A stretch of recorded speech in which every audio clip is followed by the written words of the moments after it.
messieurs, bonjour.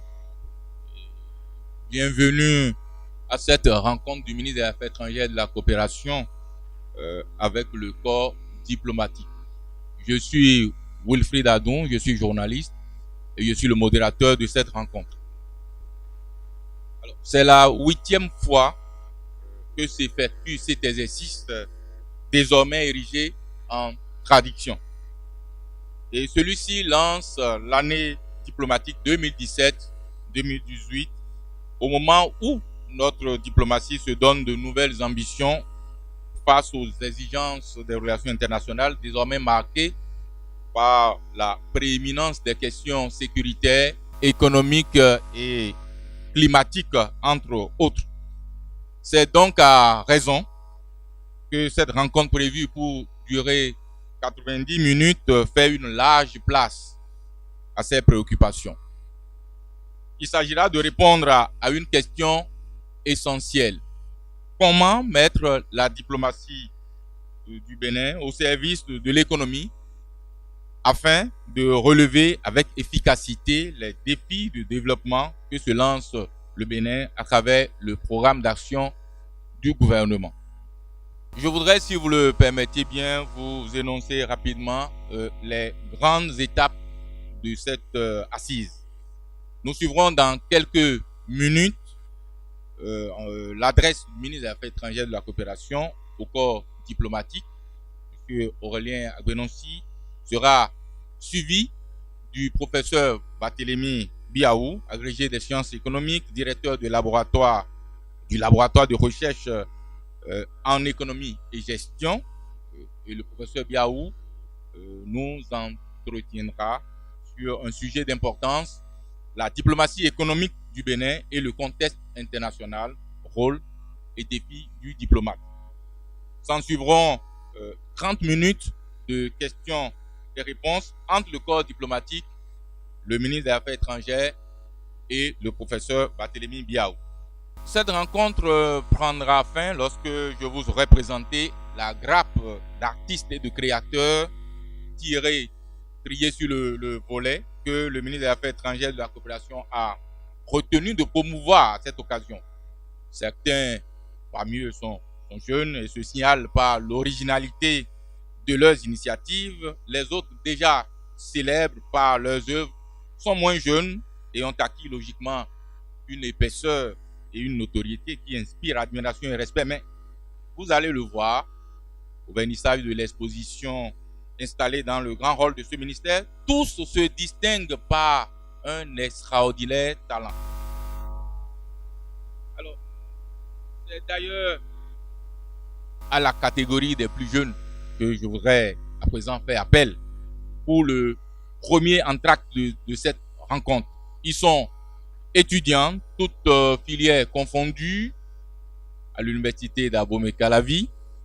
Ils sont les purs produits du Centre de recherche et de documentation sur les chants et danses du Bénin.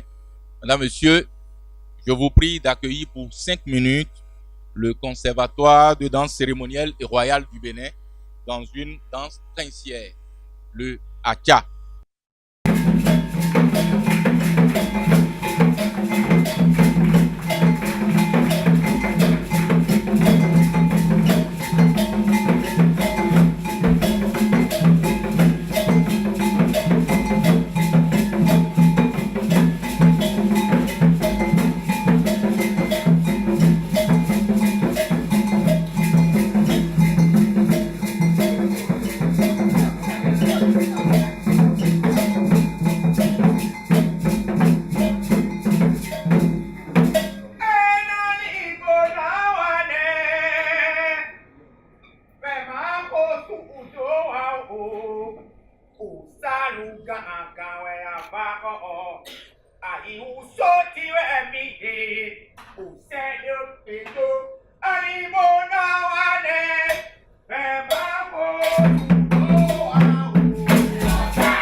Merci beaucoup au Conservatoire de danse cérémonielle royale du Bénin qui était dans une présentation du Sud Bénin, le Akia.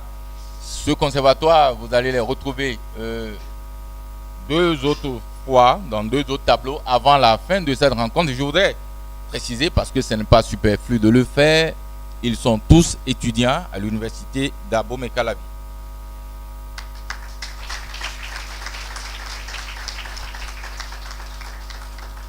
Madame, Monsieur, après cette prestigieuse danse princière du Sud Bénin, nous allons maintenant dans le vif du sujet. Et je voudrais inviter le maître de séance, Monsieur Aurélien Agbenossi, ministre des Affaires étrangères et de la coopération, à s'adresser au corps diplomatique.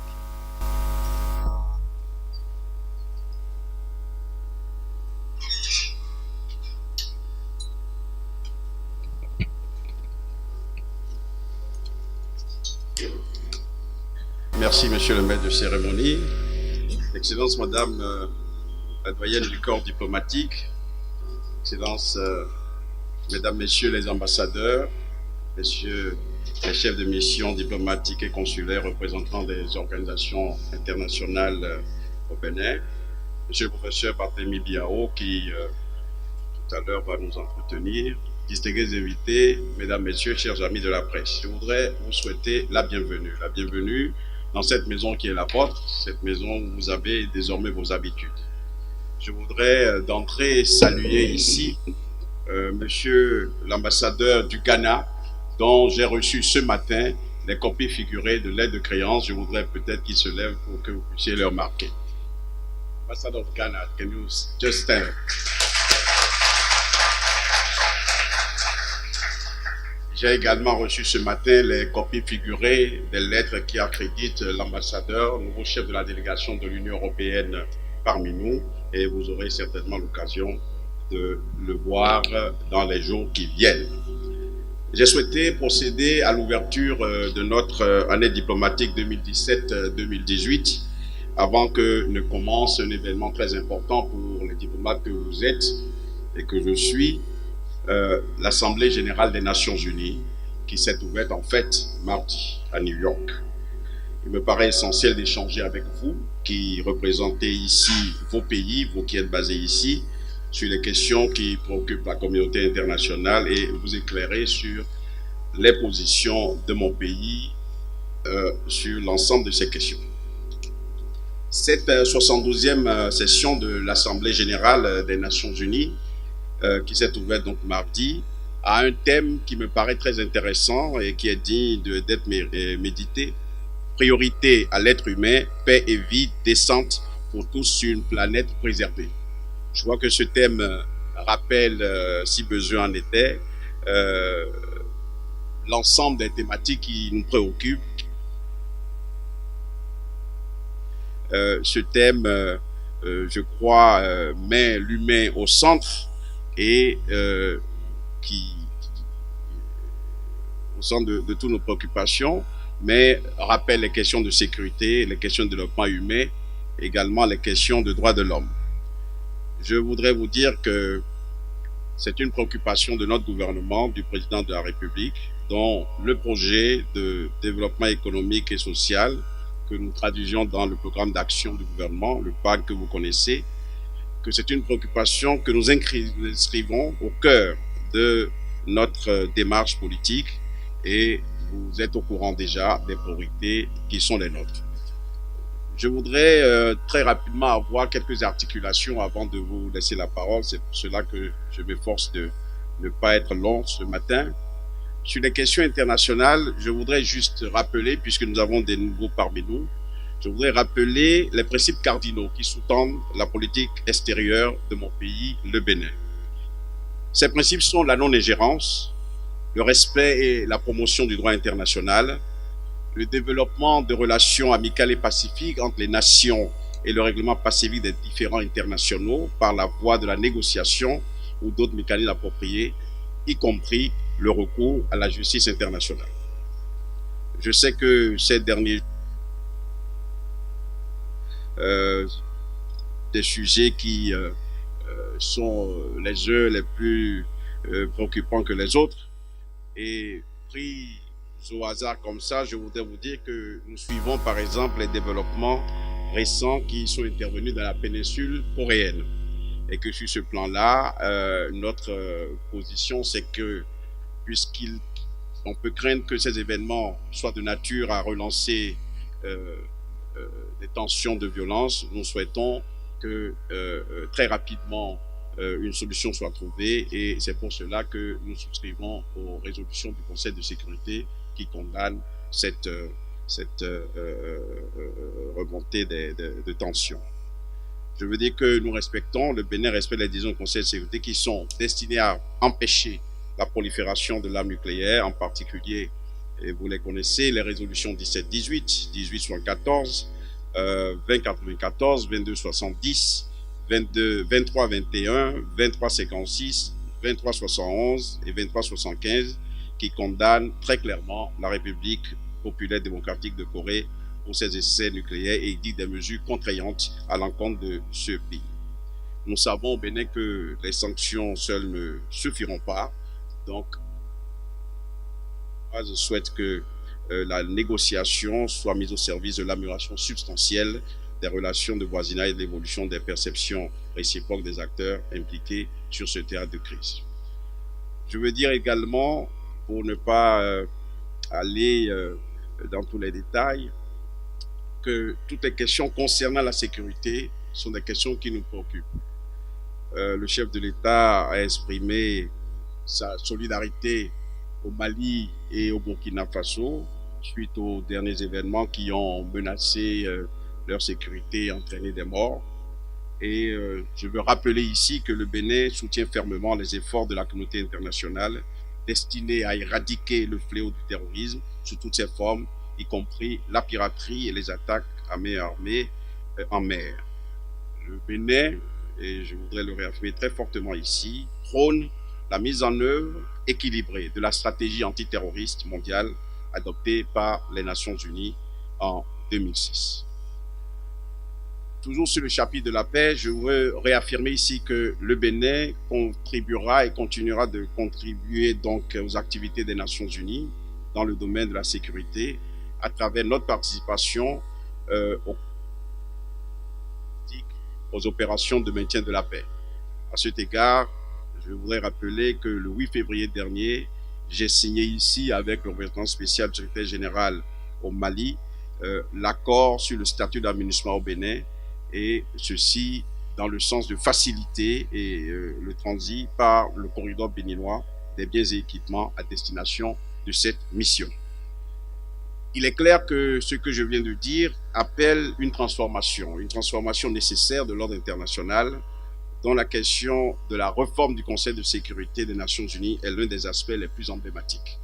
Sur ce plan-là, nous sommes totalement en faveur d'une réforme qui permettra de rééquilibrer les pouvoirs de cette instance et de donner à l'Afrique et à d'autres pays émergents la place qu'ils méritent au sein de cette organisation. Nous soutenons donc le consensus des Zulwini qui demande l'attribution à l'Afrique de 2 sièges de membres permanents avec droit de veto et toutes les prérogatives qui sont accordées aux membres permanents, ainsi que 5 sièges de membres non permanents. Je voudrais aborder rapidement quelques questions sous-régionales. Nous sommes forts de l'intégration régionale, un des objectifs de notre politique internationale.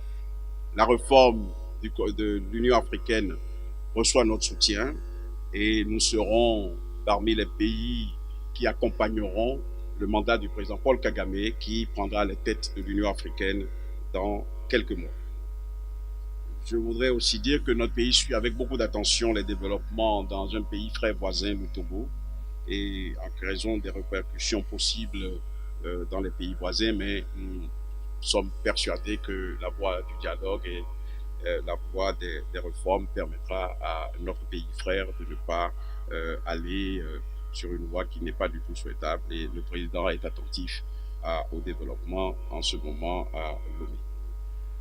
Je voudrais enfin dire que les questions nationales, sur les questions, la portée internationale des questions nationales, que nos priorités pour cette année diplomatique seront d'abord la revitalisation de la coopération avec chacun de vos États dans le cadre des mécanismes qui existent, mais surtout pour la mise en œuvre du programme. À cet effet, je voudrais vous informer que le président de la République, à l'issue d'un conseil présidentiel sur les investissements qu'il a présidé il y a quelques jours, a créé le comité interministériel sur les investissements, présidé par le ministre d'État Bio Tchane, qui comprend le ministre d'État Pascal René Koupaki, le ministre des Affaires étrangères, moi-même, le ministre des Finances et le coordonnateur du BAI. Dans les mois, dans les semaines à venir, vous aurez l'opportunité de vous rendre compte que maintenant nous avons une porte d'entrée unique, que nous mettons de l'ordre dans l'interaction que nous souhaitons efficace avec les investisseurs qui veulent contribuer à l'action de développement de notre pays. Il est clair que des mesures internes doivent être prises pour donner plein effet à cette décision que nous avons prise il y a un peu plus d'1 an, la décision d'exempter de visa tous les Africains et de faciliter l'entrée et le séjour parmi nous des non-africains par un système de visa électronique. Le 1er janvier 2018, normalement, l'accès au Bénin devrait se faire par la formalité du visa électronique et la forme devait être totalement simplifiée pour tous les citoyens du monde, à savoir qu'on pourrait accéder à une plateforme qui permet de solliciter son visa, de payer en ligne ou de payer à nos frontières, ou alors même de payer dans nos consulats. La culture de travail de nos consulats et de nos ambassades, des services consulaires de nos ambassades, va être totalement transformée, changée pour entrer dans une modernité conforme à nos ambitions. Je voudrais enfin vous dire que nous avons continué la promotion du droit international et apporter notre contribution à l'universalisation des instruments juridiques internationaux.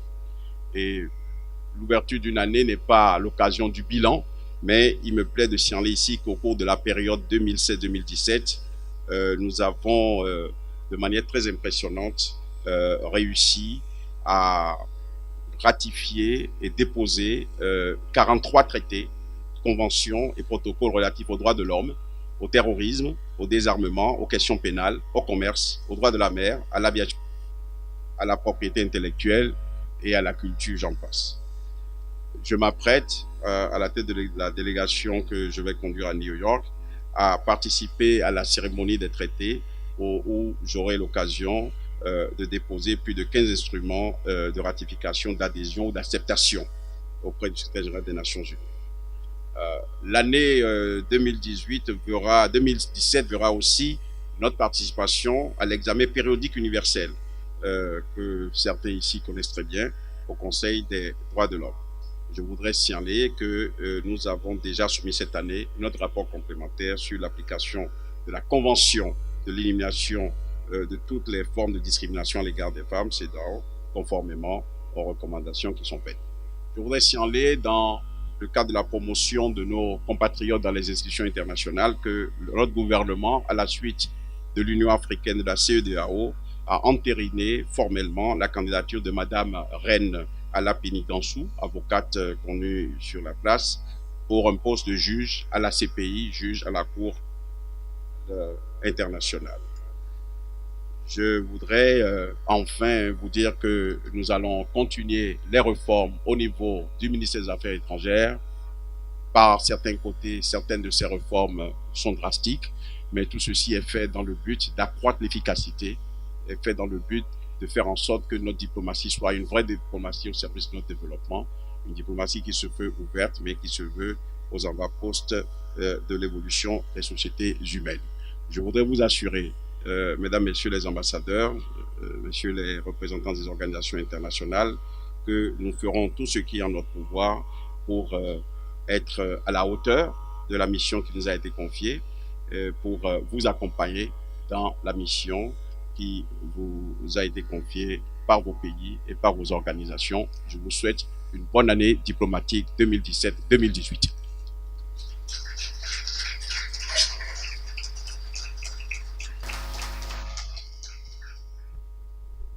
Merci au ministre des Affaires étrangères et de la coopération pour cette adresse au corps diplomatique. Alors, mesdames, messieurs, il est venu le moment de laisser la parole au professeur Barthélémy Biaou. Je l'annonçais il y a quelques instants, il est agrégé en sciences économiques, ancien recteur de l'Université africaine de développement coopératif, ancien recteur de l'Université de Parakou, directeur du laboratoire de recherche en économie et gestion. Le professeur Biaou développe une expertise avérée en politique commerciale et financière internationale pour le développement, en gouvernance et gestion économique, en politique d'intégration économique, entre autres. La diplomatie économique du Bénin dans le contexte international, rôle et défis du diplomate, c'est le sujet dont il va nous entretenir pendant une dizaine de minutes, professeur. J'ai envie de vous poser une question pour vous mettre le pied à l'étrier, comme on le dit. Quelles sont les clés pour mettre la diplomatie du Bénin au service de l'économie et donc du développement? Pour répondre donc à votre question, je crois que il y a deux choses qui constituent en quelque sorte la conclusion de ma communication. Un, si la diplomatie économique veut être mise au service du développement de notre pays, il faut qu'il y ait des hommes compétents, qualifiés et qui aient le réflexe économique pour défendre partout où ils sont les intérêts du pays au plan économique. Et deux, il faut qu'au plan organisationnel et institutionnel, des réformes soient entreprises pour qu'en quelque sorte, nous ayons le cadre institutionnel nécessaire pour permettre aux hommes de faire ce travail. Donc j'ai le plaisir et l'honneur, n'est-ce pas, de vous présenter le thème de la diplomatie économique au service du développement. C'est intitulé Diplomatie économique du Bénin et contexte international, rôle et défis du diplomate. Après une brève introduction, je vais développer mes idées en 3 points. Je vais d'abord montrer que les logiques économiques président de plus en plus à l'environnement international, façonnent l'environnement international, et qu'au regard de cela, en second lieu, la diplomatie économique comporte des enjeux pour les relations économiques internationales et pour l'insertion des pays dans l'environnement international. Et qu'enfin, en troisième lieu, au regard de cela, la diplomatie économique pour le développement du Bénin implique des défis liés au programme d'action du gouvernement. Lorsque j'avais été associé à eu l'information de cette invitation, j'étais un peu perplexe parce que je pensais que je me retrouve dans la situation d'un laïc qui va prêcher à des prélats, puisque je vais parler de diplomatie à des diplomates. Je ne vais donc pas m'embarrasser de définitions qui vont vous ennuyer peut-être, mais je voudrais aller directement à l'objectif de cette présentation pour dire, comme je le disais tout à l'heure, qu'au regard des logiques économiques qui structurent le contexte international contemporain, il s'agit de dégager autant les enjeux des relations économiques internationales que les défis du programme d'action du gouvernement. En conséquence, dans un premier temps, donc, je rappelle les logiques économiques. Je montre ensuite que la diplomatie économique comporte des enjeux et qu'elle doit permettre au Bénin de faire face aux enjeux du programme d'action du gouvernement. Premier temps fort donc de mes développements, les logiques économiques de l'environnement international. Lorsqu'on parle de logique économique aujourd'hui, on pourrait se référer à un terme que nous connaissons déjà, c'est la mondialisation de la globalisation économique. Et cette mondialisation est présidée par trois logiques au moins. Une logique commerciale, une logique productive et une logique financière. Et ces trois logiques concourent, chacune à sa manière, à renforcer l'interdépendance entre économies et une interdépendance qui est de plus en plus complexe. D'abord, la logique commerciale. La logique commerciale est liée au fait que, nous le savons, en particulier depuis la Deuxième Guerre mondiale, il y a une intégration commerciale de plus en plus forte avec l'ouverture des pays aux marchés internationaux de biens et de services. Lorsqu'on considère les statistiques, sur toute la période qui va de 1960 à nos jours, le commerce mondial a évolué plus rapidement que la production mondiale. C'est le signe d'une intégration économique ou commerciale de plus en plus forte et qui se manifeste également par le renforcement de la coopération commerciale internationale avec l'émergence ou les avancées du système commercial multilatéral. Ces logiques économiques sont en deuxième lieu, se manifestent en deuxième lieu par les logiques productives, comme je le disais. Et les logiques productives, c'est le fait que, en particulier, on peut dire, depuis les années 50, nous avons vu la montée en puissance des firmes multinationales et le développement des investissements directs étrangers qui constituent aujourd'hui un canal important du développement des économies nationales et de la globalisation.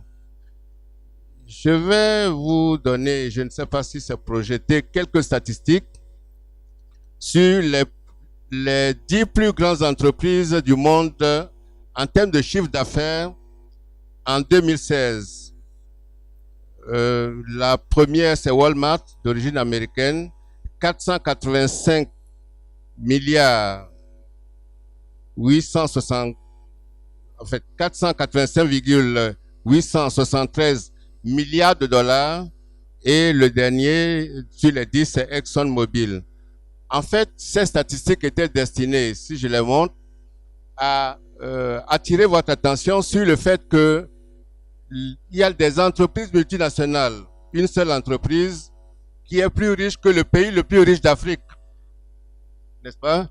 Donc, vous avez les statistiques du Nigeria. En 2016, le Nigeria était le pays le plus riche avec 405,1 milliards de dollars américains, et c'est inférieur à la plus grande entreprise américaine. Je ne vais pas m'étendre sur les motivations qui sont des motivations propres aux entreprises pour se multinationaliser, pour développer des activités à l'étranger. Les entreprises ont des motivations économiques qui portent sur le fait qu'elles ont des avantages à défendre, que l'économie internationale est une économie de compétition dans un contexte de stratégie oligopolistique, ce qui conduit par exemple les entreprises à bénéficier du soutien de leur gouvernement. Vous vous souvenez que récemment, le gouvernement, j'allais dire Boeing, a porté plainte pour pratiques commerciales déloyales à Bombardier parce que Bombardier aurait bénéficié de subventions canadiennes pour gagner un marché aux États-Unis. La troisième logique, c'est la logique financière. Depuis, encore une fois, la Deuxième Guerre mondiale, il y a eu un certain nombre de développements qui ont contribué à faire en sorte que nous ayons une intégration financière croissante. C'est la question des euro-dollars après le plan Marshall. C'est dans les années 70, le recyclage des pétrodollars, le triangle pays pétroliers, banque occidentale, pays en développement. C'est la crise de l'endettement international à partir de 1982. C'est la crise du système monétaire international à partir de 1971. Et à partir de 1986, la déréglementation au niveau international a conduit à ce que nous appelons en l'économie la règle des 3D, déréglementation, décloisonnement et désintermédiation, tout cela contribuant à une intégration financière internationale croissante.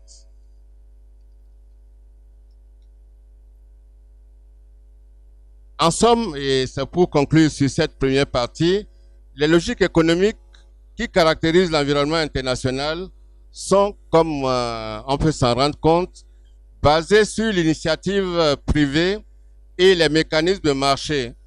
Mais les États ne sont pas indifférents. Nous avons parlé de politique commerciale stratégique parce qu'ils interviennent pour prévenir les crises, pour les gérer et pour, en quelque sorte, faire en sorte qu'il y ait une harmonie dans les relations économiques internationales. C'est pour cela que la diplomatie économique est confrontée à des enjeux importants des relations économiques internationales. D'où le deuxième temps fort de mon exposé, la diplomatie économique et les enjeux des relations économiques internationales. Peut-être que je vais être bref ici pour dire que dans un premier temps, la diplomatie économique a au moins 3 objectifs. Soutenir les entreprises nationales sur les marchés internationaux, attirer les pays vers le pays des investissements étrangers et mieux adapter le cadre de régulation régionale et internationale aux intérêts économiques nationaux. Je vais faire une petite digression. La question du financement de l'Union africaine est une question ancienne. Dans les années 2000, il y a eu des activités auxquelles j'ai personnellement participé. Il y a un seul pays qui n'a pas voulu qu'on taxe les billets d'avion pour fournir des ressources à l'Union africaine.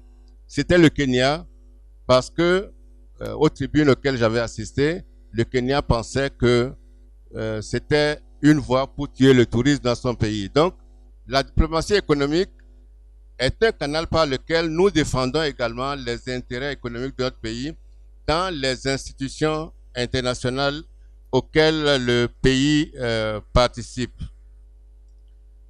En ce qui concerne les acteurs, c'est naturellement les États, mais de plus en plus, on considère que les institutions économiques internationales comme la Banque mondiale, le Fonds monétaire international et l'OMC sont des acteurs importants de cette diplomatie économique.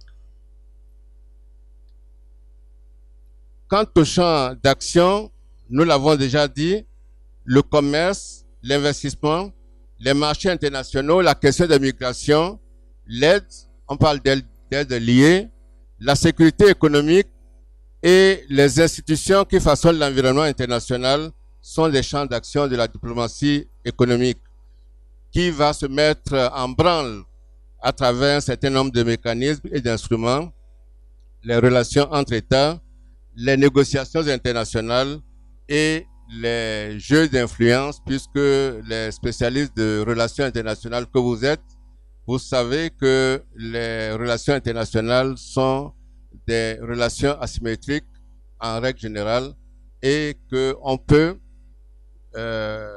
influencer la décision d'un pays à travers le poids économique. On le voit dans la gouvernance des institutions comme le Fonds et la Banque mondiale. Alors, au moins 2 conditions pour que la diplomatie économique soit efficace. C'est un peu la réponse que je donnais tout à l'heure. D'abord, il faut que le profil des hommes et des femmes, bien sûr, en charge de la diplomatie économique soit approprié pour prendre en charge ces questions. Donc, qu'ils aient le réflexe économique et comme j'aime à le dire, qu'en termes de savoir-faire et de savoir-être, ils soient outillés. Et en second lieu, il faut qu'au plan institutionnel et organisationnel, il y ait une réorientation stratégique pour que on fasse un état des lieux de la prise en compte des questions relatives à la diplomatie économique dans ce qui se fait déjà et qu'on définisse, le cas échéant, un plan d'action pour des réformes nécessaires pour rendre un peu plus visible et plus efficiente la diplomatie économique. Au regard de ce qui vient d'être dit et des ambitions que révèle le programme d'action du gouvernement, qu'est-ce qu'on peut dire? Deux choses rapidement. En premier lieu, c'est que le programme d'action du gouvernement révèle, on dit que c'est le Bénin révélé, mais il révèle, je peux dire encore, les grandes ambitions du Bénin. Mais ces grandes ambitions sont mises en relation avec la diplomatie économique. Je vous lis, pour résumer les ambitions, le gouvernement a fait le choix d'agir simultanément sur les leviers politiques, administratifs, économiques et sociaux pour mettre le pays en mouvement en impulsant une relance rapide, massive et durable de l'économie. C'est l'ambition. Et je ne vais pas m'étendre sur le PAG que tout le monde connaît. Les piliers, 3 piliers, les axes stratégiques, 7 axes stratégiques, 45 projets phares et 95 projets sectoriels. Mais ce qui est important au regard de ce qui nous préoccupe aujourd'hui, c'est que la diplomatie économique est en bonne place dans le programme d'action du gouvernement. On note en effet que lorsqu'on prend l'axe stratégique numéro 2 du pilier 1, qui est dénommé amélioration de la gouvernance, n'est-ce pas? À la page 9 du document Bénin révélé, on retrouve, et je cite, l'objectif est de faire de la diplomatie béninoise un véritable instrument de rayonnement et de mobilisation de ressources au service du développement. Donc, la diplomatie économique apparaît clairement comme un instrument pour réaliser les ambitions du PAG. Mais la diplomatie économique ne peut réaliser cette ambition qu'à certaines conditions. Quelles sont les implications pour la diplomatie économique? On a constaté en lisant le PAG que les sources de financement proviendront pour 71% du secteur privé. Alors, si les sources de financement doivent provenir pour 71% du secteur privé, les autres étant des prêts concessionnels ou semi-concessionnels, la diplomatie économique doit être mise en branle pour attirer vers le pays les investissements étrangers nécessaires pour la mise en œuvre du programme et la création d'emplois. On sait, puisque ce n'est pas la première rencontre avec le corps diplomatique, que dans mes lectures, j'ai constaté que le 6 juin dernier déjà, Monsieur le ministre des Affaires étrangères et de la coopération a rencontré le corps diplomatique et a montré quelques actions qui ont été déjà entreprises.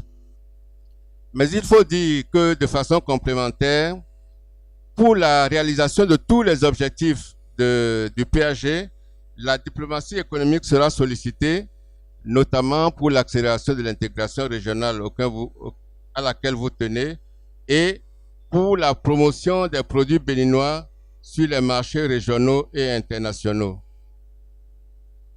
Je pourrais dire en conclusion, c'est pour résumer ce qu'on a dit jusque-là, qu'en premier lieu, au regard des logiques économiques des relations internationales, la diplomatie économique constitue une évolution substantielle des pratiques diplomatiques au XXe et XXIe siècle.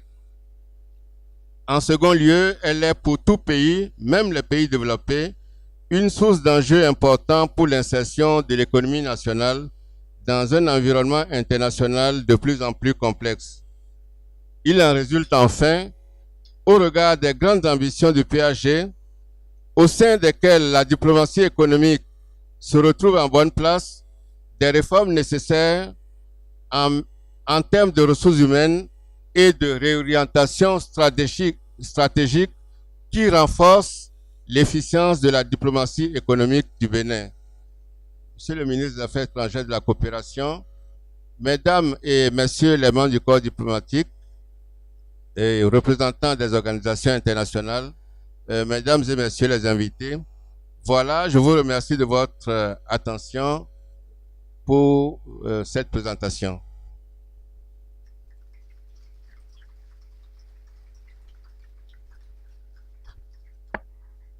Merci, professeur Barthélémy Biaou.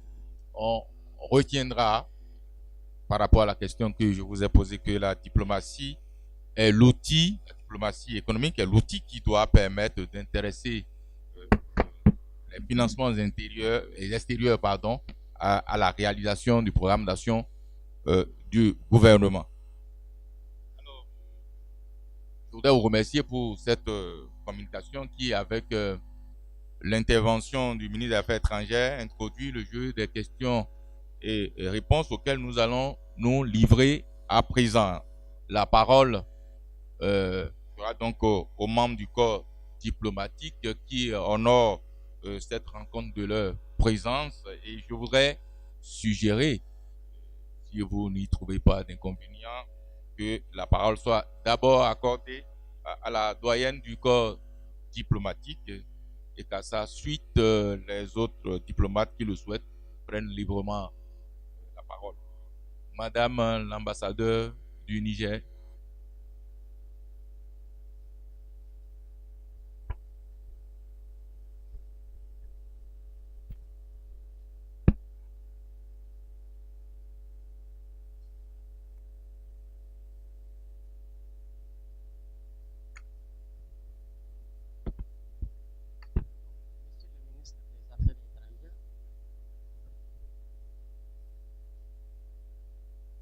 Permettez-moi tout d'abord de vous remercier d'avoir organisé cette 8e rencontre d'échange entre vous et le corps diplomatique.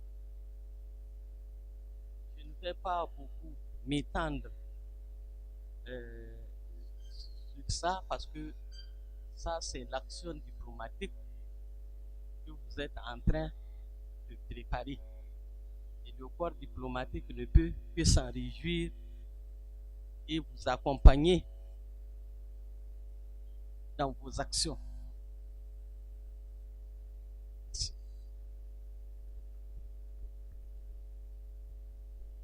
Merci, Madame l'ambassadeur du Niger. À présent, la parole est libre. Elle est à qui veut la prendre. Là qui va circuler.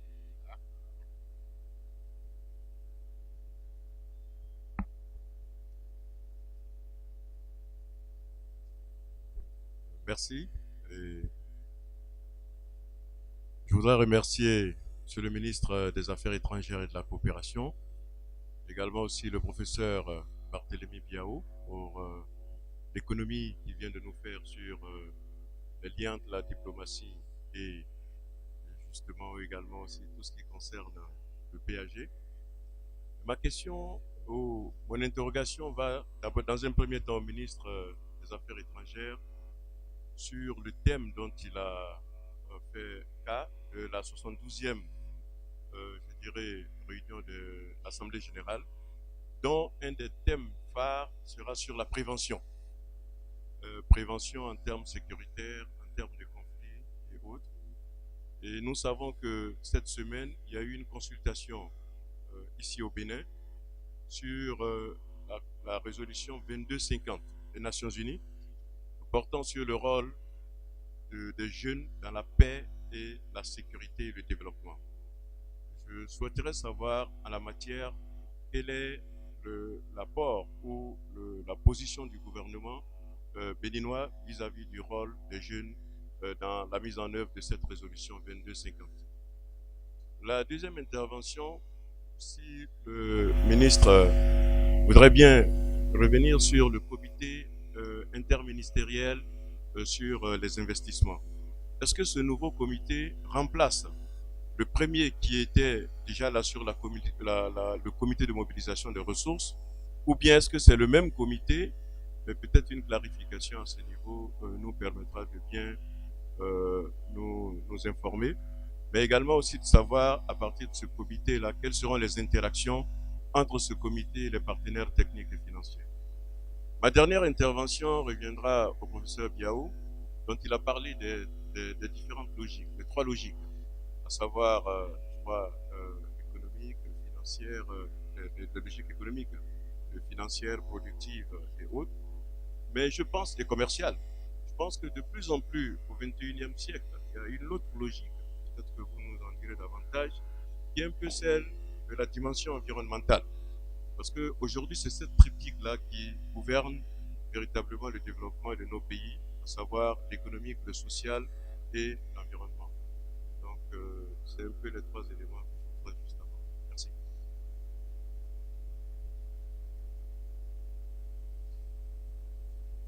Merci. Le micro peut continuer à circuler. Bien, vous souhaiteriez qu'on y aille rangé par rangé ou... Bon, on peut prendre deux autres questions encore avant les premières réponses. Peut-être que l'appétit viendra en mangeant.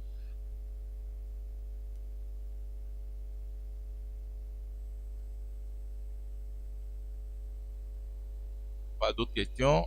Alors, le ministre des Affaires étrangères et le professeur Biaou pourront répondre aux deux questions qui ont été posées pour les autres.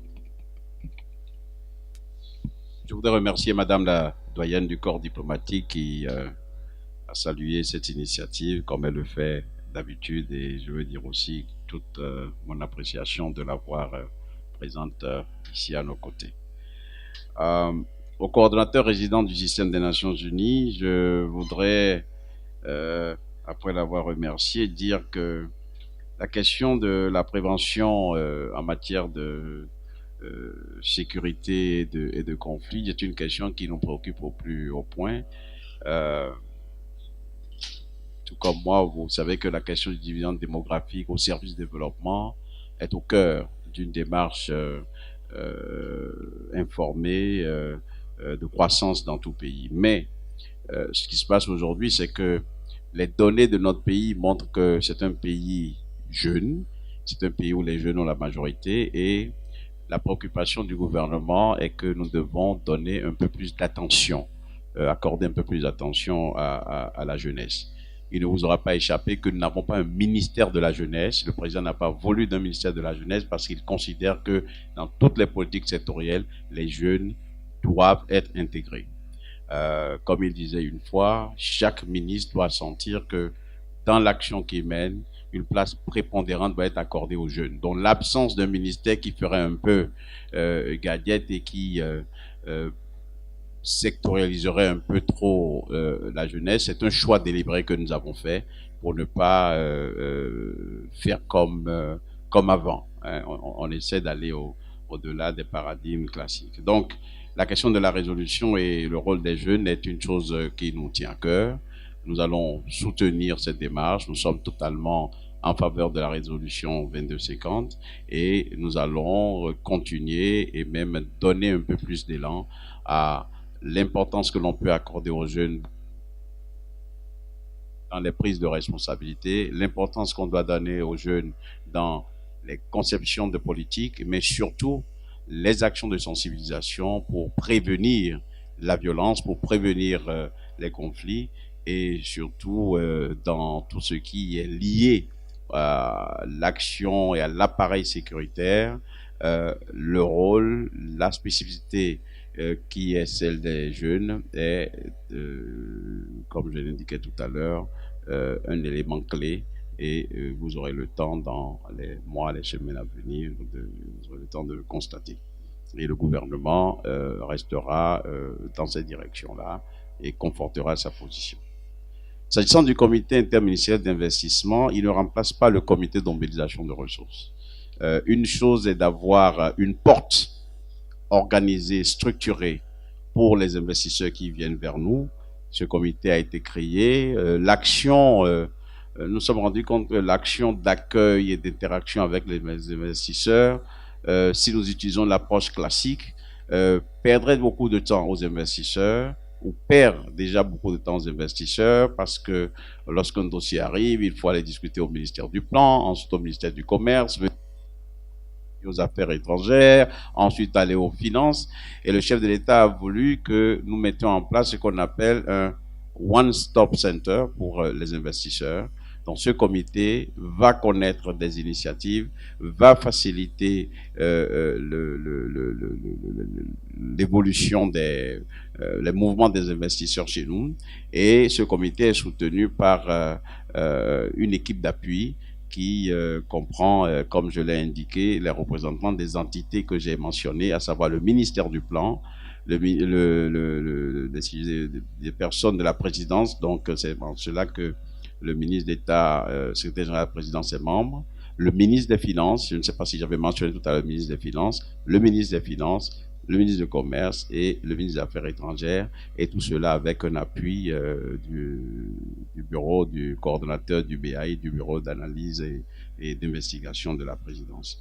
Donc, ces deux entités qui, certes, se ressemblent puisque c'est à peu près les mêmes acteurs, à une chose près, l'élément du ministère du Commerce, mais c'est deux institutions qui ont des vocations différentes, mais c'est le souci d'avoir ce qu'on appelle un service tapis rouge, red carpet service pour les investisseurs qui vont venir, parce que le professeur Biao a bien indiqué tout à l'heure que dans nos projections, nous souhaitons aller dans des démarches de type PPP. Nous souhaitons que les ressources qui viennent dans notre action de développement soient autour de 70% en provenance du secteur privé.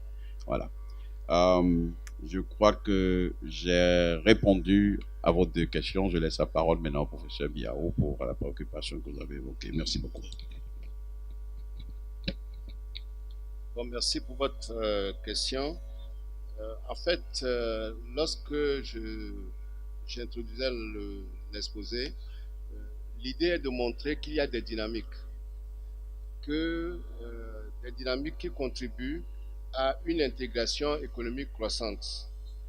Et cette dynamique, on peut trouver plusieurs moteurs. J'ai privilégié trois principaux moteurs. Je peux dire qu'ils font consensus. C'est le moteur commercial. Le commerce se développe, le commerce des biens et services s'est développé depuis les années 50 jusqu'à aujourd'hui. Le commerce a pris le pas ou s'est accru plus rapidement que la production. C'est la production qui s'est internationalisée avec les firmes multinationales. C'est la finance qui s'est intégrée au plan mondial, n'est-ce pas, avec la levée des réglementations, en particulier dans les pays développés, aux États-Unis dans les années 80 et en Europe dans les années 90, 93 notamment. Mais ce n'est pas tout en réalité. Si vous avez fait attention, j'ai parlé des migrations internationales. Les migrations internationales constituent aujourd'hui, qu'elles soient choisies, voulues ou etc., forcées, des voies par lesquelles les économies s'intègrent de plus en plus. Les mouvements qui viennent d'Asie, n'est-ce pas, qui viennent d'Afrique, vers l'Europe, etc. Donc, je suis tout à fait d'accord que l'environnement est une logique également qui préside à l'organisation des relations économiques internationales. C'est d'ailleurs pour cela qu'on recherche, mais on n'a pas encore trouvé, c'est mon point de vue, peut-être que le ministre peut penser autrement ou vous, n'est-ce pas? On n'a pas encore trouvé un consensus. Il y a eu COP21, COP22, n'est-ce pas, qui sont les accélérations récentes de la question au plan international. Mais comme on s'en est rendu compte avec le changement de gouvernement aux États-Unis, c'est un pas en avant, deux pas en arrière, n'est-ce pas? Ensuite, lorsqu'on considère la prise en compte des questions environnementales dans les négociations commerciales internationales, l'environnement a des difficultés à s'imposer dans l'agenda de l'OMC, parce qu'il n'y a pas de consensus entre les pays développés et les pays en développement.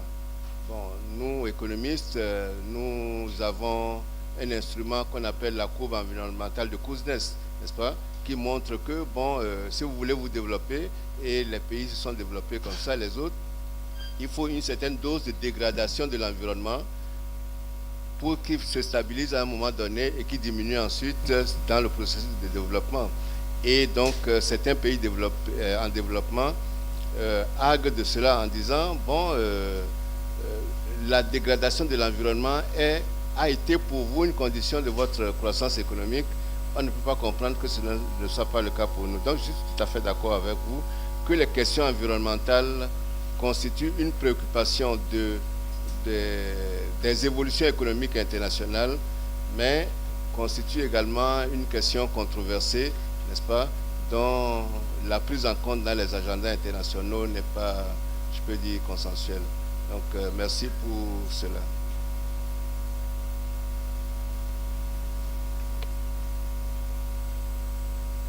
Alors, est-ce qu'il y a d'autres questions? On va ouvrir la liste des interventions. Peut-être qu'il y en a 2 ou 3 autres.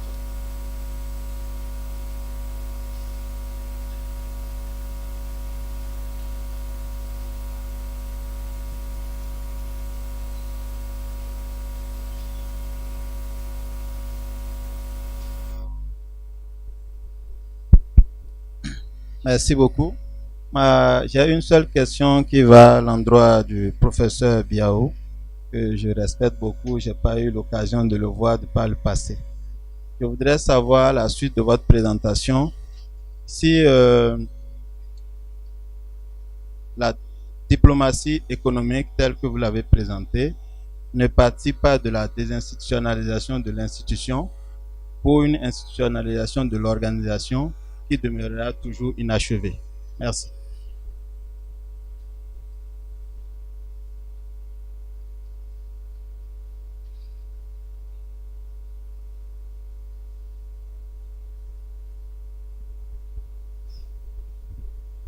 Je voudrais remercier le professeur Biao. Et l'aspect qui m'a intéressé le plus dans son intervention, c'est par rapport à la force de frappe que les multinationales ont aujourd'hui dans le commerce mondial. Parce qu'il y a des sociétés à elles seules qui valent beaucoup de pays. Et donc, de ce fait, influencent directement ou non les positions des États. Ce qui fait que les relations économiques ne sont pas toujours sincères et stables. En tant que professeur, je voudrais demander au professeur comment ils envisagent la formation des futurs diplomates pour que la diplomatie qui ressemblait à une guerre de tranchées devienne une guerre de mouvement. Parce que les troupes qui doivent travailler pour les guerres de tranchées ne peuvent pas être compétentes pour les troupes pour une guerre de mouvement. Je vous remercie.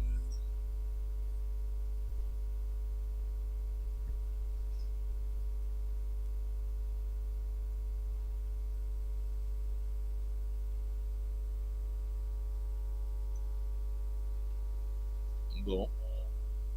Il y a un doigt qui se lève, peut-être que je vais essayer.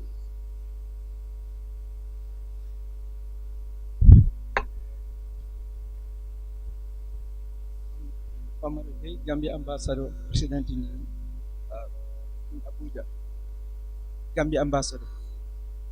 First of all, Honorable Minister, I want to register my appreciation and thankfulness to the government of Benin, the President and government and people of Benin, for their active participation during the political impasse in the Gambia. I remember actually sitting right behind you during the closed-door session of the meeting of the heads of state and authority in Abuja at Hilton. I was sitting right behind you, but it was a time where one cannot introduce itself. But I'm quite aware of your effective participation. And on behalf of the whole country, the President and the people of Gambia, once again, I extend my heartfelt appreciation and thankfulness. That leads to some of the points that you have raised earlier regarding North Korea. You mentioned about diplomacy and this Mali issue as well. Because we've learned from the issues that has happened in the Gambia, we need to give chance to diplomacy. Because without Gambia had reached a stage where we are at the brink of civil war during that political impasse, because you cannot understand why the head of state who has been defeated considered defeat just to turn around and refused to accept. And he was not even asking for recounting, but asking for re-election. So that is a shining example for all African countries, and what we have seen as well in Kenya just recently. I will really urge you, the role that you play in bringing peace in the Gambia, continue and play that kind of role in other African countries. That diplomacy must be given chance. And also again, I want to mention about the 2 seats that you talk about at the United Nations. Gambia is in full support of that. And I think Africa, as a block of nations of more than 50 countries, if we should play both economic diplomacy and political diplomacy, there is nothing that we are not able to achieve at the level of any international forum. And finally, again, we spoke about, well, I think my questions are just too much, so I'll just give chance to escape me. I'll give chance for Honorable Minister to dialogue more on that, but it's more about coming together to work together as a team, and we congratulate you for all that you have done so far to bring the country to what it is. Thank you.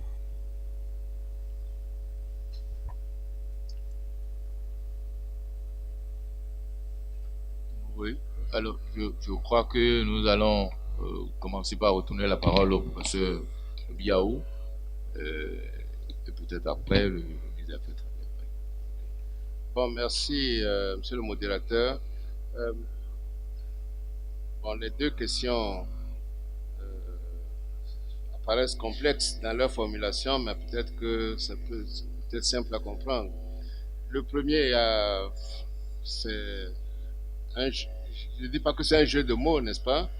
Des institutionnalisations de l'institution et des organisations de l'organisation. C'est ça que vous avez dit. Et institutionnalisation de l'organisation. Alors, est-ce que vous pouvez être plus explicite, s'il vous plaît?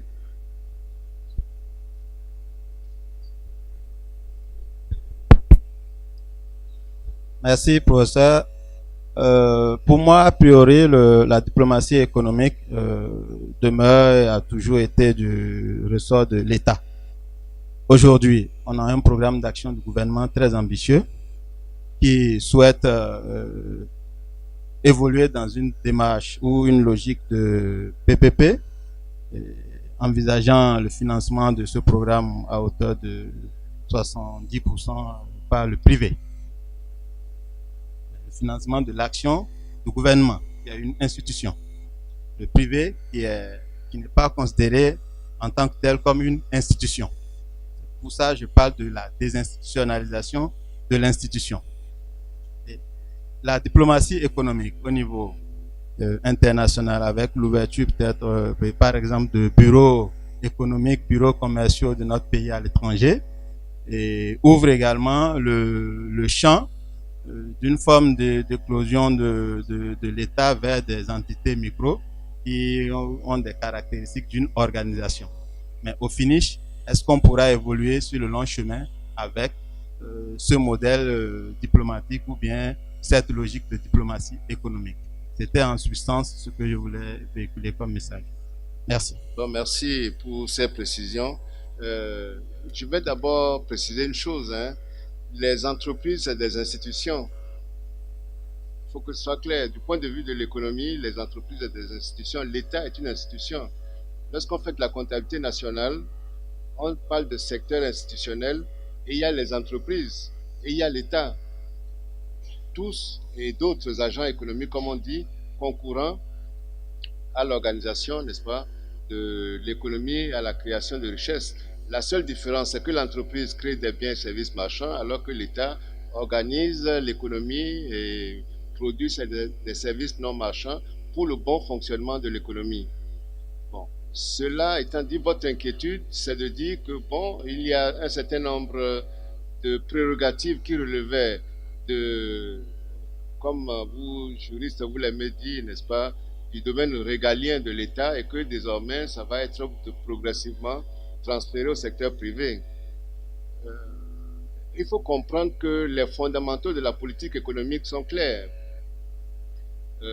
Tel que je vois les choses évoluer, l'initiative privée constitue un déterminant important de la création de richesses dans la plupart des pays, y compris les pays qui, entre guillemets, se disent socialistes.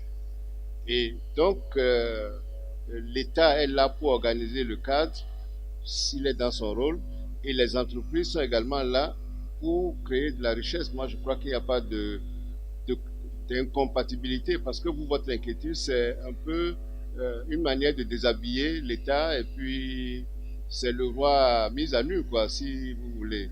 Non, je crois que ce n'est pas une inquiétude qui est suffisamment fondée, n'est-ce pas? L'État a un programme, une vision, et dans cette vision-là, il faut retrouver des ressources pour réaliser les ambitions. Et ces ressources peuvent venir valablement, n'est-ce pas, du secteur privé, national ou international. Le second intervenant a d'abord exprimé des inquiétudes, je crois, sur le poids des multinationales dans l'économie mondiale. Oui, c'est sûr, il y a une asymétrie dans les relations entre les multinationales et les États. Je vous ai donné un exemple, n'est-ce pas? Le pays le plus riche d'Afrique est moins riche qu'une entreprise multinationale. Alors, s'il se retrouve à négocier, naturellement, ce poids-là va peser dans la balance. Donc, je fais le commentaire sur ce premier aspect pour dire qu'il appartient aux États, individuellement ou collectivement, de s'organiser pour négocier, donc renforcer les capacités de négociation. On a vu des pays africains où un gouvernement arrive et remet en cause des contrats qui ont été négociés avec des multinationales. Alors, si tel est le cas, cela veut dire qu'il y avait des petits problèmes au moment où on négociait les premiers contrats. Et que, bon, soit c'est l'asymétrie qui a joué, soit c'est l'insuffisante capacité de négociation pour faire prévaloir les intérêts du pays. Le deuxième point de votre intervention concernait la formation des diplomates. Encore une fois, il y a une allégorie de guerre de tranchées et de guerre de mouvement, n'est-ce pas? Comme je ne suis pas très fort dans le domaine de la technique militaire, n'est-ce pas? Je ne vais pas entrer dans l'explication de cela, mais je crois qu'il y a une question qui est derrière. Comment former les diplomates pour qu'ils soient capables de prendre en charge les questions à l'ordre du jour, c'est-à-dire les questions de diplomatie économique. Pour répondre à ça, il y a le diplomate, il y a l'environnement du diplomate. Le diplomate, c'est vous, fonctionnaire des affaires étrangères. L'environnement du diplomate, c'est peut-être un chef d'entreprise qui a intérêt à négocier avec son partenaire dans un autre pays. En ce moment-là, vous êtes facilitateur, mais pour être facilitateur, il faut que vous soyez un peu informé. Je vous fais part de ma petite expérience, n'est-ce pas, puisque dans une vie antérieure, j'ai été enseignant à l'étranger, n'est-ce pas, hors du Bénin, et il fallait faire une réforme des programmes dans une institution de formation de diplomates qu'on appelait IRIC, Institut des Relations Internationales du Cameroun, pour ne pas le citer, n'est-ce pas, qui formait des diplomates, je peux dire, purs et durs. Mais à partir de 1993, on a introduit des formations spécifiques. Et vous venez avec votre profil d'économiste, votre profil de journaliste, votre profil parfois d'ingénieur. Et on vous fait une formation, on vous donne des compétences parce que la diplomatie est un art aussi qu'il faut apprendre et il faut l'apprendre dans une école de diplomatie. Donc ce que je crois, c'est que les diplomates soient de plus en plus formés les diplomates qui sortent et qui font le travail soient aient un background d'économiste, et ensuite que le diplomate ne s'enferme pas dans sa tour d'ivoire et que quand il va négocier, il s'entoure de ceux qui sont les plus concernés. L'impression que j'ai, peut-être que le ministre peut le confirmer ou démentir, c'est que lorsque les chefs d'État étrangers se déplacent, j'allais dire, pour négocier, ils s'entourent des entreprises ou des entrepreneurs qui sont les premiers concernés, et ils sont là, n'est-ce pas, pour soutenir leur action. Autre chose, je crois également que le fonctionnement des administrations dans nos pays, n'est-ce pas, je pourrais dire francophones, puisque j'ai fait quelques pays francophones, n'est-ce pas, je ne connais pas l'expérience des pays anglophones, crée une trop grande césure entre ceux qui sont techniquement au parfum de la question et qui sont ceux qui sont administrativement ou politiquement en charge de la question. Lorsque vous voulez négocier avec le Fonds monétaire international, il y a des économistes dans les universités, mais ils ne sont pas concernés. Lorsque vous allez à l'OMC, il y a des spécialistes de commerce international dans les universités et dans les centres de recherche. Ils ne sont pas pris en compte. Par contre, je crois, c'est l'impression que j'ai en tout cas, dans d'autres pays, notamment anglophones et occidentaux, il y a une plus grande symbiose entre ces sources de compétences, n'est-ce pas, pour faire en sorte que un certain nombre de préoccupations que au jour le jour vous ne voyez pas, j'allais dire dans le quotidien administratif, qu'un universitaire, un chercheur puisse attirer votre attention sur les implications de telle direction que vous voulez prendre. Donc, former les gens, mais avoir une approche plus holistique, n'est-ce pas, de l'utilisation des compétences dans les pays, ça pourrait être utile pour l'efficience de ce que de la diplomatie économique, puisque c'est de ça qu'il s'agit. J'espère que je ne suis pas passé à côté. Parce que la question était un peu complexe. Merci, professeur Biao.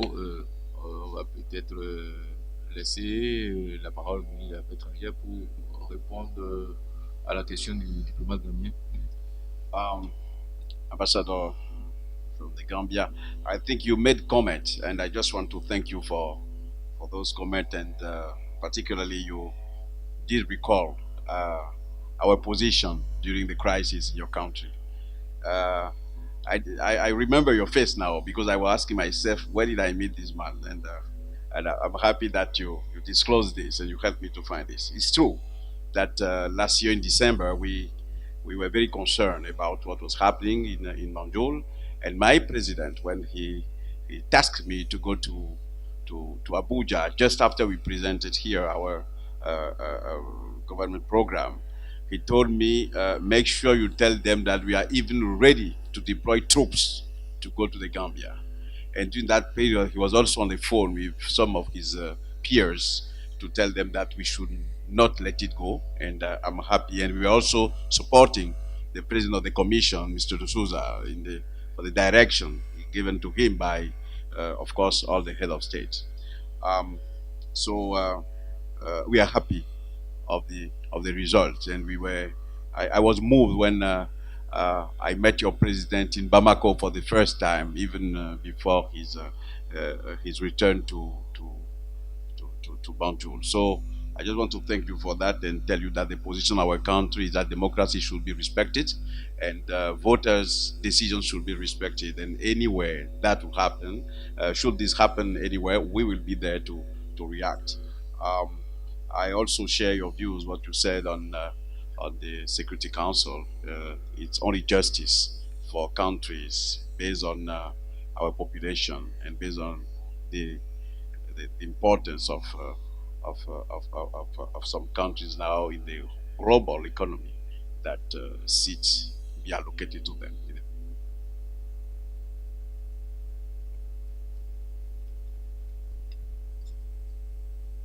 Alors, merci pour ces échanges, pour ces questions et pour ces réponses apportées par le professeur Biaou et le ministre des Affaires étrangères.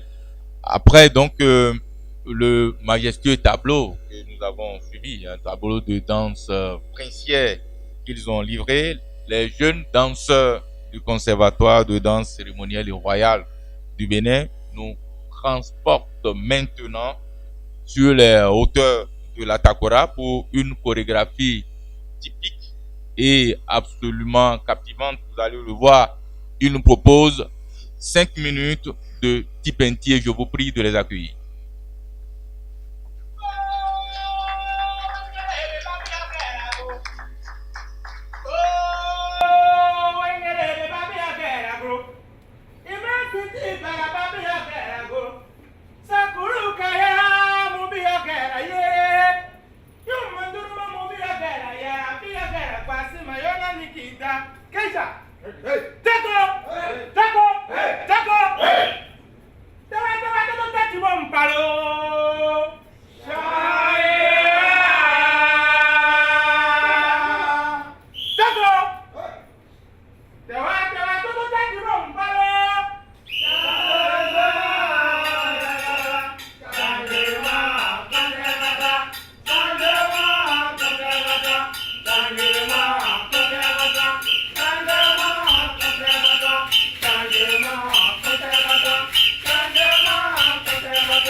Merci à ces danseurs que nous allons retrouver pour la troisième fois au cocktail. Ils sont talentueux, vous avez dû vous en rendre compte vous-même. Mais avant de les retrouver pour ce dernier tableau qu'ils vont nous présenter au cocktail comme je l'annonçais, je voudrais maintenant vous parler d'art et de création pour quelques minutes, plus précisément d'artistes et de créateurs. Commençons par les premiers sur la liste. Ils sont de cette jeunesse qui ose, de cette jeunesse entreprenante. Ils ont opté pour une approche innovante de la protection de l'environnement. Franck et Francis Zanhoudao et Caliste Conrad Hello sont les figures de proue d'un projet éponyme porté par un vivier de jeunes inventeurs. Il s'agit des foyers Atigan. Ces foyers sont munis d'un dispositif électronique pour l'allumage automatique. Il fournit une autonomie de 48 heures en utilisation continue pour une ampoule LED à consommation réduite et un port USB pour la recharge de téléphone portable. Au dire des concepteurs, ces foyers réduisent de 80% la consommation en combustible carbone. Ces jeunes gens ont créé depuis 2012 une entreprise spécialisée dans la fabrication industrielle de ce foyer écologique. Entreprise militante et citoyenne, pour ainsi dire, Atiga a comme leitmotiv le développement des énergies renouvelables et la lutte contre le réchauffement climatique à travers la réduction de la déforestation. Ces messieurs, à travers cette innovation, ont déjà engrangé près d'une dizaine de prix, dont le prix de l'Organisation mondiale pour la propriété intellectuelle et le premier prix du meilleur produit innovant de la 4e fois de l'intégration de l'UEMOA. Et je voudrais vous prier de les applaudir.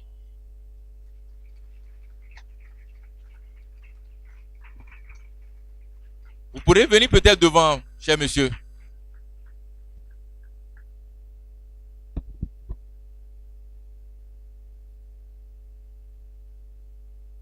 Voilà. Le foyer sont exposés dans le rôle. Les deux premiers, vous devez vous en rendre compte, ce sont des jumeaux. Franck et Francis. Et le troisième, qui est au milieu d'eux, permet d'avoir les 3 pieds du foyer. Chez nous, il paraît, il y a un adage qui dit quand un foyer a 3 supports, eh bien, il ne renverse pas la marmite. Et c'est sans doute pour ça qu'ils sont venus à 3. Merci, monsieur. Vous pouvez rejoindre vos places respectives. Le second sur ma liste se définit comme le sculpteur du vide. Il raconte des scènes de la vie quotidienne en présentant des personnages en action au moyen d'un matériau improbable qui donne pourtant de la solidité, de la légèreté, de la vitalité et du mouvement, le fil de fer. C'est la marque Rémi S'amuse. S'amuse, S-A-M-U-Z. Ne vous y méprenez pas. Son travail n'est pas de l'amusement. Ce plasticien est un artiste singulier qui pose sur le monde qui l'entoure un regard habillant son art de lumière. Il utilise une technique qu'il dit avoir appris des oiseaux qui tissent et construisent des nids solides avec des brindilles de paille.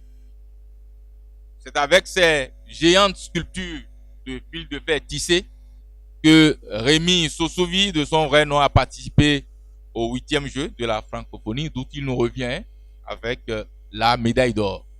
Rémi S'amuse, s'il vous plaît.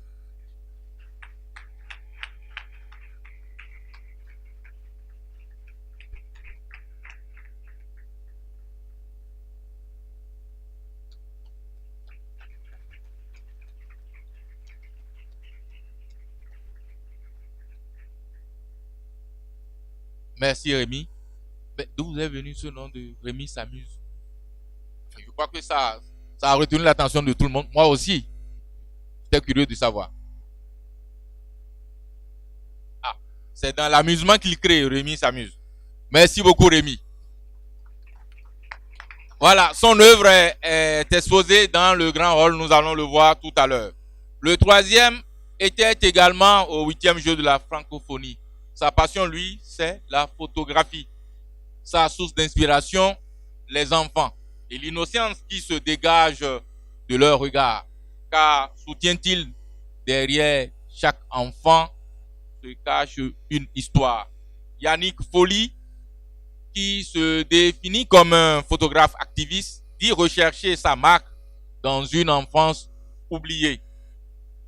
Dans un environnement où désormais tout le monde dispose d'un appareil photo et sait l'utiliser, les chroniqueurs et autres professionnels de la photo le présentent comme l'une des étoiles montantes de la photographie en Afrique. C'est quelque chose. À son actif, une demi-douzaine de distinctions honorifiques glanées dans plusieurs pays. C'est le signe de son savoir-faire et sans doute de son engagement aussi. Yannick Folly.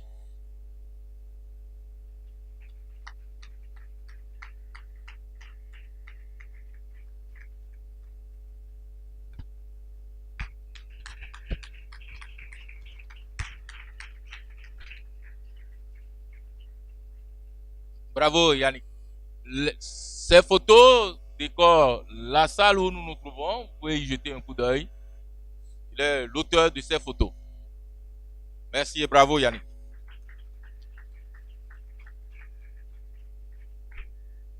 Le suivant est un immense personnage et que je prends un risque énorme à vous présenter.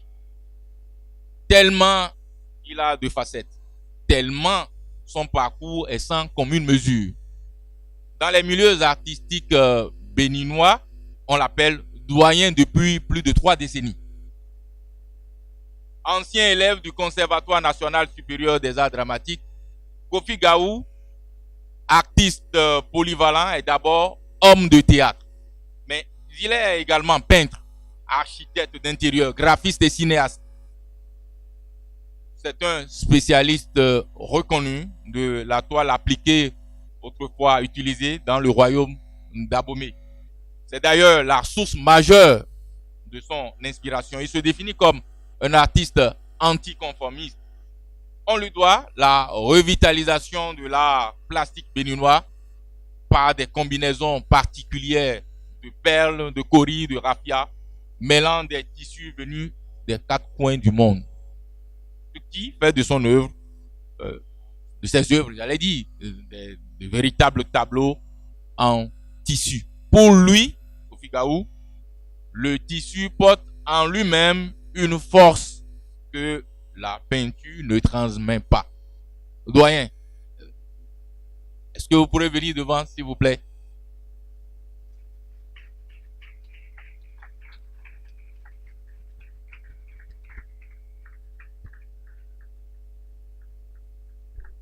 Alors, Kofi Gaou a exposé dans le hall du ministère pendant plusieurs semaines.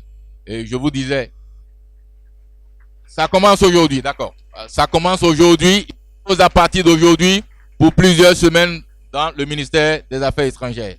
Je ne sais pas, Kofi Gaou, si tout ce que j'ai dit de vous est vrai. Je ne sais pas si j'ai tout dit. C'est vrai qu'on ne peut pas tout dire ici. On ne peut pas. Merci beaucoup. Merci beaucoup. Bye.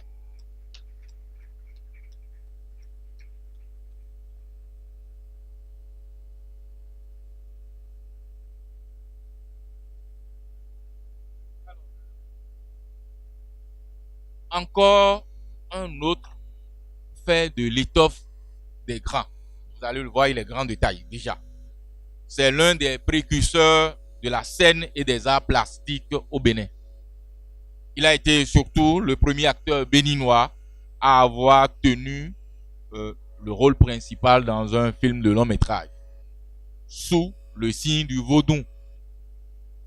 Peintre mi-réaliste, mi-surréaliste et mi-naïf comme il se définit lui-même, ce comédien, sculpteur et poète qui a une préférence marquée pour les contes et les chants a signé le logo de la béninoise, cette bière qui porte bien son nom. peu de personnes le savent. Gratien Zossou est un artiste hors pair, même s'il se dit lui-même mal compris. Madame, messieurs, je préfère qu'il vienne ici, que vous le voyez, et que vous puissiez aller dans le rôle du ministère pour découvrir ses œuvres qui parlent mieux que ce que je ferai ici. Gratien Zossou.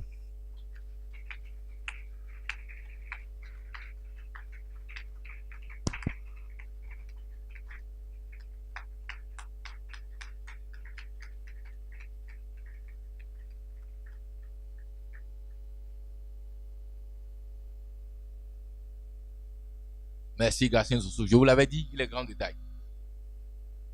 Merci beaucoup.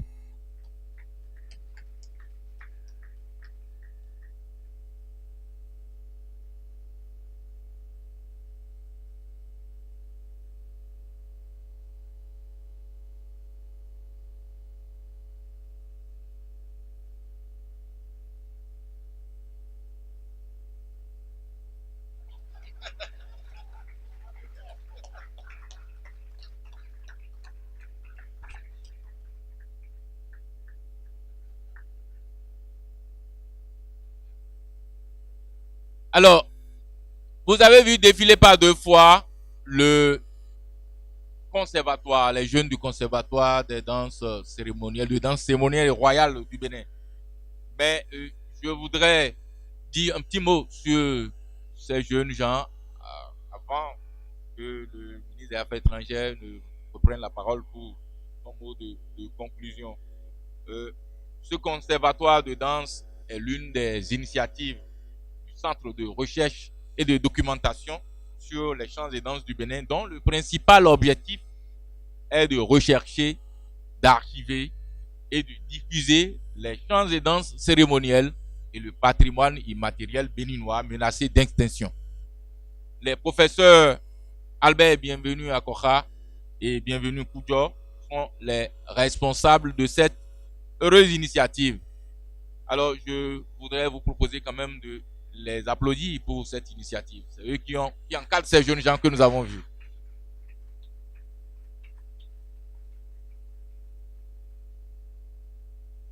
Alors, il est temps... Ah, ils sont là.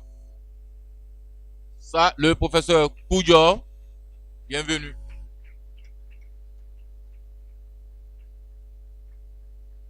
D'accord. Merci, professeur.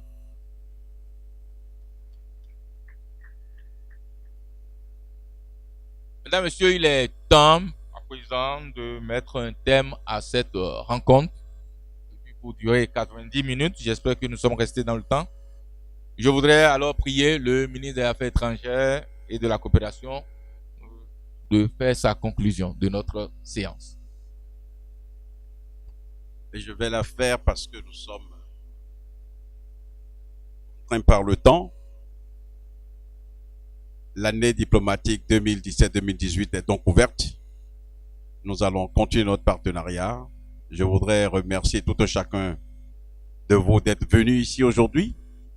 Je voudrais remercier les créateurs, les artistes, les artisans qui ont accepté de jouer le jeu de la diplomatie à la fois économique mais aussi culturelle.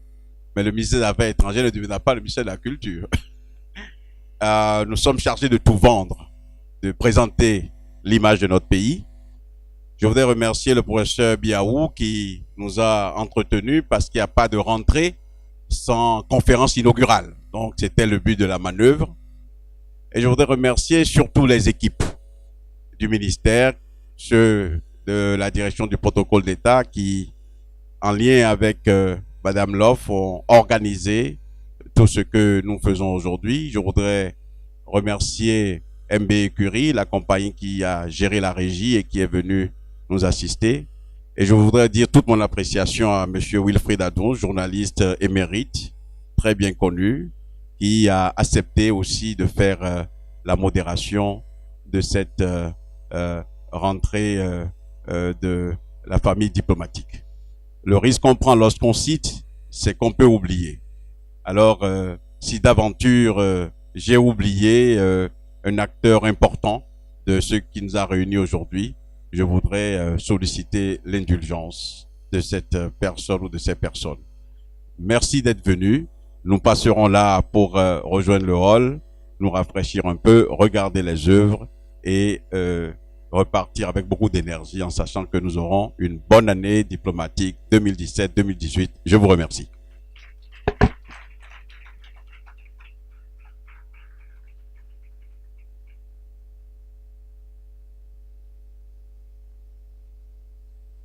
Alors, rendez-vous dans le grand hall du ministère, au rez-de-chaussée, pour le cocktail et le vernissage de l'exposition qui est installée. Et je voudrais profiter pour inviter, vous inviter tous à la journée, ou plutôt aux journées portes ouvertes du ministère qui seront organisées dans quelques semaines. Merci beaucoup, merci à tous.